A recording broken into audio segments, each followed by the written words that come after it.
Hello दोस्तों, Manjit academy में आपका एक बार फिर से स्वागत है। मैं हूं आपका दोस्त जगदीश जोशी। दोस्तों, इस वीडियो में हम डिस्कस करेंगे इलेक्ट्रिसिटी के ऊपर। बिकॉज इलेक्ट्रिसिटी से रिलेटेड काफ़ी सारे क्वेश्चंस आते हैं एग्जाम में, तो हमें जानना बहुत ज़रूरी है इलेक्ट्रिसिटी के जो बेसिक्स हैं, चाहे वो वोल्ट मीटर हो, एमीटर हो, करंट, वोल्टेज या फिर पोटेंशियल डिफरेंस। इन सभी के बारे में हम इस वीडियो में डिस्कस करेंगे, तो आप वीडियो पूरा ज़रूर देखिएगा। और अगर आपको इस टॉपिक से रिलेटेड कोई भी डाउट रहता है तो आप बिंदास होकर के वीडियो के नीचे कमेंट कर सकते हैं, और डिस्क्रिप्शन में जो लिंक्स दिए हुए हैं उन्हें फॉलो करके आप हमारा चैनल सब्सक्राइब भी कर सकते हैं। और बगल में जो बेल आइकॉन है उसे प्रेस कर लीजिए ताकि हमारी आने वाली सभी न्यू वीडियोज़ का नोटिफिकेशन आपको लगातार मिलता रहे। ओके, तो अगर हम बात करें इलेक्ट्रिसिटी की, तो सबसे पहले इलेक्ट्रिसिटी हमारा अगर हम इलेक्ट्रिसिटी नाम भी सुनते हैं तो हमारे माइंड में क्या क्या आते हैं। देखिए, या तो हमारे माइंड में कोई बल्ब आएगा, या फिर हमारे घरों में जो इलेक्ट्रिकल अप्लायंसेस जो होते हैं वो हमारे माइंड में आते हैं। बिकॉज वो सारे के सारे अप्लायंसेस जो हैं वो इलेक्ट्रिसिटी पर वर्क करते हैं। लेकिन मेन मुद्दा ये है कि इलेक्ट्रिसिटी है क्या। ये इलेक्ट्रिसिटी मतलब जिस तरीके से हम हवा को नहीं देख सकते, उसी तरीके से हम इलेक्ट्रिसिटी को भी देख नहीं सकते हैं। हम इसको सिर्फ महसूस कर सकते हैं। महसूस हम कैसे कर सकते हैं? जैसे हमने स्विच ऑन किया, स्विच ऑन करते ही क्या होता है, अगर हमको कोई बल्ब अगर मतलब ऑन करना है, तो जब हम उस स्विच ऑन करते हैं तो उस बल्ब ऑन होने के बाद जो रोशनी जो होती है ना कमरे में, वो उसके प्रभाव होते हैं। तो इसी तरीके से सेम अगर हम टीवी ऑन कर रहे हैं, तो टीवी ऑन करने के बाद जो हमको टीवी में जो भी देखने को मिलता है वो इलेक्ट्रिसिटी के प्रभाव है, वो विद्युत के प्रभाव है। ठीक है। इसी तरीके से जो हीटर है वो भी इलेक्ट्रिसिटी का प्रभाव है, विद्युत के प्रभाव है। वो इलेक्ट्रिसिटी के हीटिंग इफेक्ट में आता है। हमारा हीटर जो है वो हीटिंग इफेक्ट में आता है। इलेक्ट्रिक बल्ब भी हमारा हीटिंग इफेक्ट में आता है। तो ये तो एडवांस लेवल की बातें हो गई। लेकिन अगर हम इस टॉपिक की बात करें तो सबसे पहले देखिए, जो इलेक्ट्रिकल चार्ज जो होता है, इलेक्ट्रिकल चार्ज की यूनिट होती है हमारी कूलम्ब। इसको हम सी से दिखाते हैं। ठीक है, सी से इसको दिखाया जाता है। उसके बाद जो हमारा एक इलेक्ट्रॉन, आपने पढ़े होंगे इलेक्ट्रॉन, प्रोटॉन एंड न्यूट्रॉन। तो एक इलेक्ट्रॉन जो होता है उसमें 1.6 इंटू 10⁻⁹ कूलम्ब चार्ज होता है। ओके।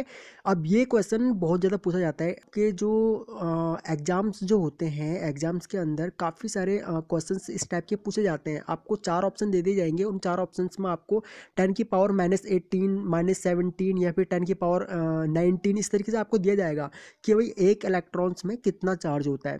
ठीक है। इसी तरीके से अगर हम इलेक्ट्रिक करंट की बात करें तो इलेक्ट्रिक करंट की यूनिट होती है हमारी एम्पियर। ठीक है, इसको हम एमीटर से शो करते हैं। एंड एमीटर से शो करने के बाद बात आती है कि करंट होता क्या है। देखिए, करंट हमारा फ्लो ऑफ इलेक्ट्रॉन्स होते हैं, यानी कि इलेक्ट्रॉन्स का बहाव करंट होता है।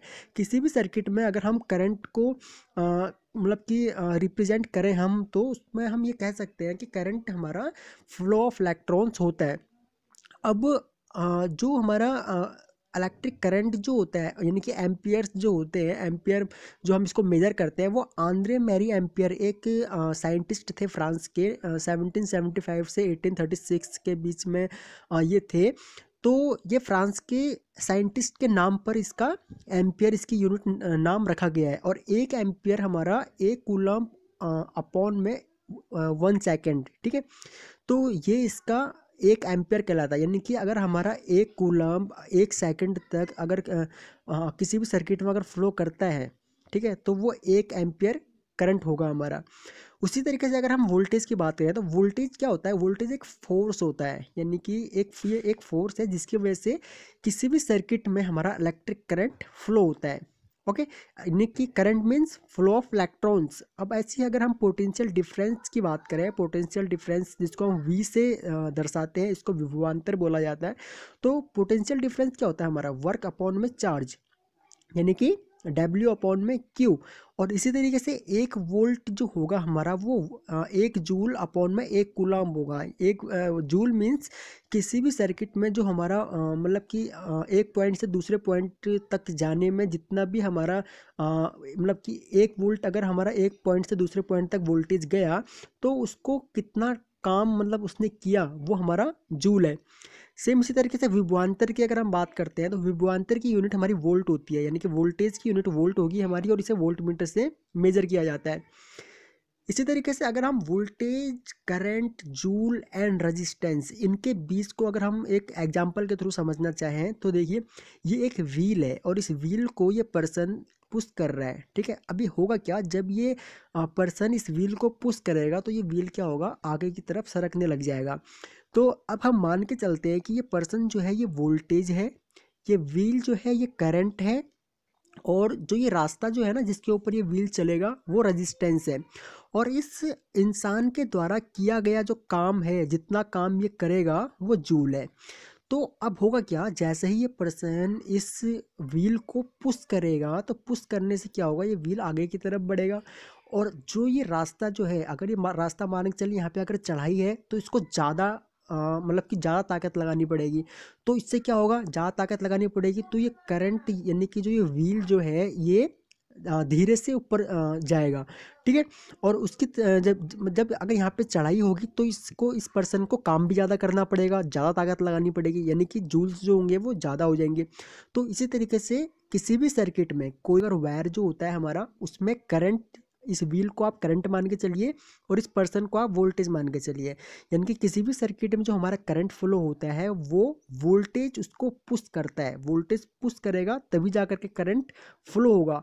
और जो वो वायर जो होती है ना, वो वायर में हमारा वायर का डाया कितना है, उसकी लेंथ कितनी है, उसका क्रॉस सेक्शन एरिया कितना है, जिसको हम अनुप्रस्थ काट बोलते हैं, वो हमारा रेजिस्टेंस के ऊपर डिपेंड करता है, ठीक है। तो वो रेजिस्टेंस जो है वो ये तय करेगा कि हमारा करंट जो है वो कितना फ्लो करेगा किसी भी सर्किट में से।